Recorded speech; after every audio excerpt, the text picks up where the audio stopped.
Hi friends, welcome back to my channel. మీకు కనుక నా వీడియోస్ నచ్చితే నా ఛానల్ని సబ్స్క్రైబ్ చేసుకోండి, అలాగే నా ఛానల్ని సపోర్ట్ చేయండి. గారిని చూడడానికి మేఘన వాళ్ళ బామ్మ వచ్చి, మేఘన జగద్ధాత్రికి పెళ్లి సంబంధం చూశాను, తన పెళ్ళి అయిపోగానే నాకు కేదార్కు కూడా పెళ్ళి అయిపోతుంది అంటారు. పెళ్లి కొడుకు కూడా రెడీగా ఉన్నాడు అని అతనిని తీసుకొస్తారు. వచ్చిన అతను, ఈ అమ్మాయిని పెళ్లి చేసుకోవడానికి నాకు ఎలాంటి అభ్యంతరం లేదు అని అంటాడు.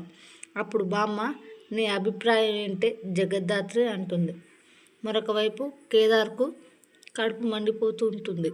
జగద్ధాత్రి నేనే పెళ్లి కొడుకుతో నేను పెళ్లి కొడుకుతో విడిగా మాట్లాడాలి అంటుంది.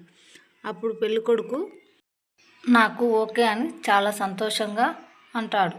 ఇద్దరు కలిసి పైకి వెళ్తూ అతను బాయ్ అనుకుంటూ వెళ్తాడు. అప్పుడు కేదార్ తన మనసులో, పాపం వాడి వాళ్ళ దాత్రి చేతిలో బలైపోతాడు అనుకుంటాడు. పైన జగద్ధాత్రి అతని ముక్కుపై గుద్దుతుంది.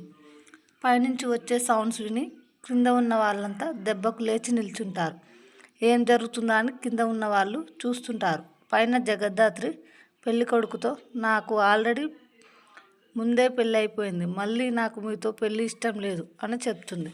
కిందకు వచ్చి మా పెళ్లి కొడుకు బామ్మతో, ఒసై బామ్మ, ఆల్రెడీ కేదార్తో పెళ్ళి అయిన జగద్ధాత్రిని నాకు చూడడానికి నన్ను తీసుకొస్తావా అంటాడు. అప్పుడు బామ్మ, ఏంటే కేదార్తో జగద్ధాత్రికి పెళ్ళి అయిపోయిందా అంటుంది.